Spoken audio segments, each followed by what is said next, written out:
pessoal, mais um vídeo no canal, um vídeo diferente, um vídeo de pós-jogo, mas eu não poderia deixar de subir um vídeo para fazer uma análise desse jogo do Flamengo diante do Atlético Paranaense.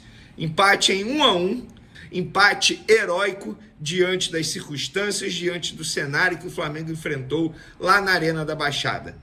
Com muitos problemas, e não só desfalques, problemas também durante o jogo, problemas físicos. Por exemplo, vou dar um spoiler, Léo Ortiz, que estava jogando muita bola, na minha opinião, o melhor em campo com a camisa do Flamengo, precisou ser substituído porque sentiu um problema muscular.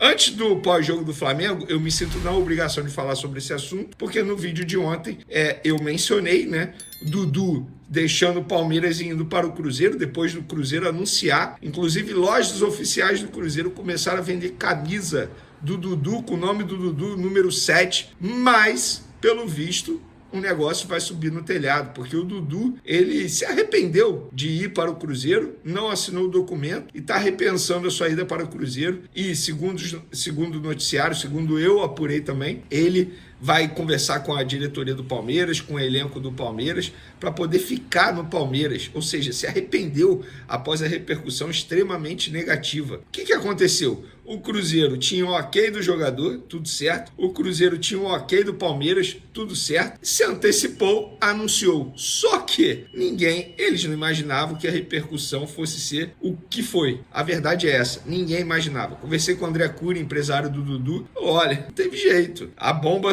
explodiu e agora a gente está tentando reverter essa situação. Existe chance do Dudu ainda ir para o Cruzeiro? Existe. Existe chance do Dudu ainda ficar no Palmeiras? Existe, porque não tem nada assinado. Fato é que o Cruzeiro anunciou o jogador e, pelo visto, o anúncio pode não servir de nada e ficar marcado na história como algo que não aconteceu. Ainda sobre o Palmeiras, no meio dessa apuração toda, apurei que o Maurício, um jogador que já foi muito oferecido ao Flamengo, Maurício do Internacional, meio atacante, está indo para o Palmeiras. O Palmeiras vai pagar 10,5 milhões de euros, cerca de 60 milhões de reais, por 80% dos direitos econômicos do Maurício, que se apresenta essa semana ao Palmeiras para assinar um contrato de 5 anos. Sabe qual é o grande detalhe?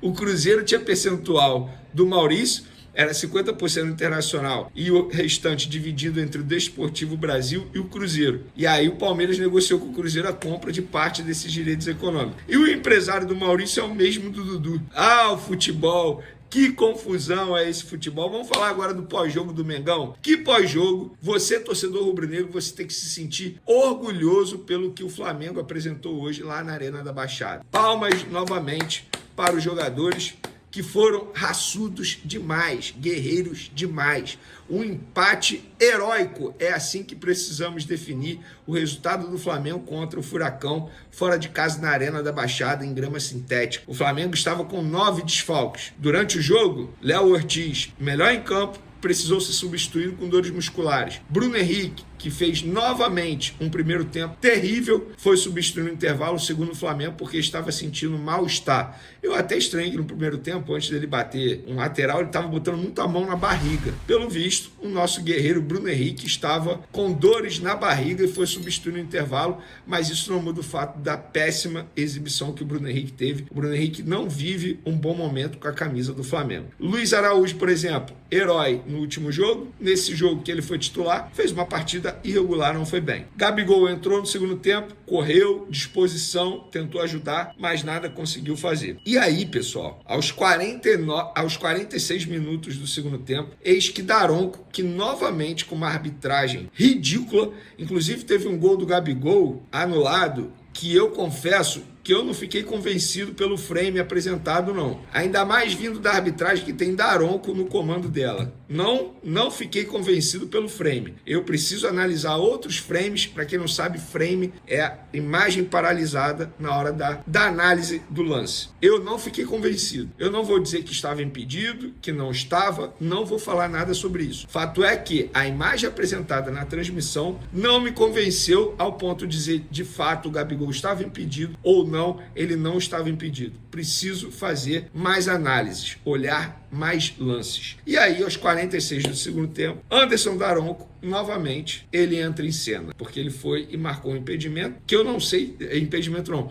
um pênalti para o Flamengo. Davi Luiz de fato estava com a mão muito aberta ali, mas é aquilo, interpretação. É óbvio que o Daronco iria interpretar daquela maneira, né? Jogo no finalzinho, possibilidade dos donos da casa, pênalti para os donos da casa. Foi lá, assinalou e marcou. Fernandinho, que para mim joga muita bola, não é nem um exagero dizer que é o melhor volante do futebol brasileiro. Como joga futebol o Fernandinho? É impressionante, é outro nível de futebol. Não à toa, ele é considerado ídolo lá no Manchester City. O Guardiola é o melhor treinador da história. Para muitas pessoas, é apaixonado pelo Fernandinho. E aqui no futebol brasileiro, de fato, ele sobra. Foi, bateu, a bola ainda bateu no travessão, bateu no chão, antes de entrar, quase que ele perdeu, mas não perdeu. Beleza. E aí, na base da garra, da disposição, os jogadores do Flamengo foram para cima do Atlético Paranaense. Inclusive, teve um lance que o Davi Luiz cobrou escanteio. Eu confesso que eu não lembrava disso ter acontecido anteriormente.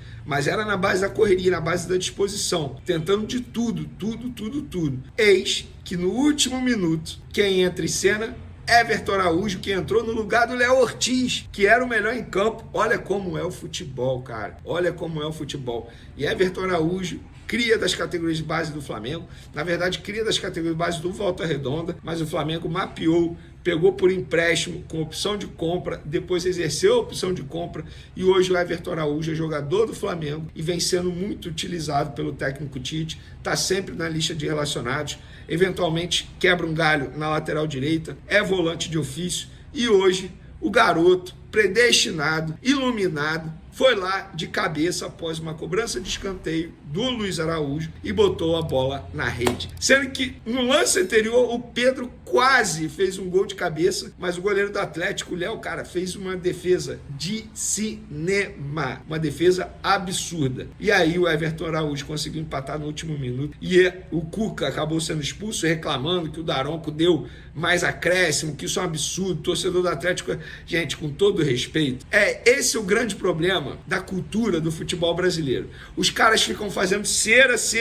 Aí o árbitro vai lá, dá mais um minuto. Aí eles reclamam. Tá certo o árbitro. Os jogadores do futebol brasileiro precisam parar com esse negócio de ficar fazendo cera para amarrar o jogo e terminar o jogo. Bem feitos para eles. E aí o Flamengo consegue um empate heróico, empate com muito gosto de vitória. A verdade é essa, diante de todo esse cenário que eu acabei de explicar para vocês, a segunda batalha durante essa guerra, que será o período da Copa América, o Flamengo venceu. Embora o resultado final não tenha sido uma vitória, mas o espírito foi de vencedor, e se a gente for olhar todo o contexto, todo o cenário, é de vitória sim. Então, parabéns aos jogadores do Flamengo pela postura hoje contra o Atlético Paranaense. Resultado de campeão, prestem atenção, resultado de campeão. Postura de time que quer ser campeão brasileiro. Parabéns aos jogadores novamente, hein? Foram guerreiros demais. Flamengo! Olá, nação rubro-negra. Hoje vamos falar de mais uma grande conquista do nosso Mengão. O Flamengo superou o Vasco nos pênaltis e conquistou o título da Copa Rio Sub-17. E o melhor, esse foi o primeiro título de Felipe Luiz como treinador. Fica com a gente para saber todos os detalhes dessa emocionante partida. O Flamengo levantou a taça da Copa Rio Sub-17 após vencer o Vasco nos pênaltis em São Januário.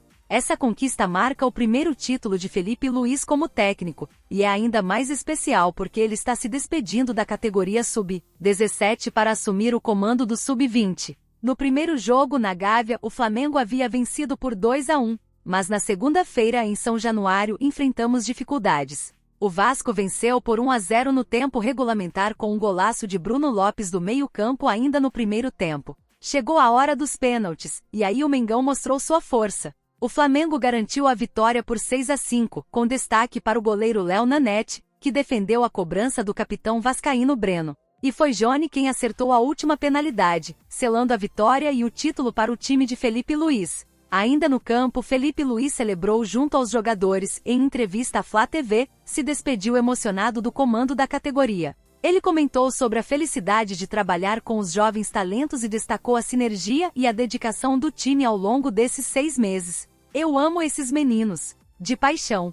Eles me fizeram muito feliz nesses 6 meses. Compraram a ideia. É incrível como eles jogam de acordo com a minha visão de futebol. Nossa sintonia é maravilhosa. Foi um jogo difícil contra um grande time, o Vasco, muito bem treinado pelo Ramon, e por isso nossa vitória tem ainda mais mérito, disse Felipe Luiz. E completou: aceitei com alegria o desafio que o clube me propôs. Estou realizado de trabalhar com esses meninos. Fiquei mais nervoso hoje do que jogando, mas estou muito feliz. É isso aí, galera. Mais uma conquista para o nosso Mengão, que segue mostrando sua força em todas as categorias. Não se esqueça de deixar seu like, comentar e se inscrever no canal para mais notícias do nosso Flamengo. Saudações rubro-negras e até a próxima!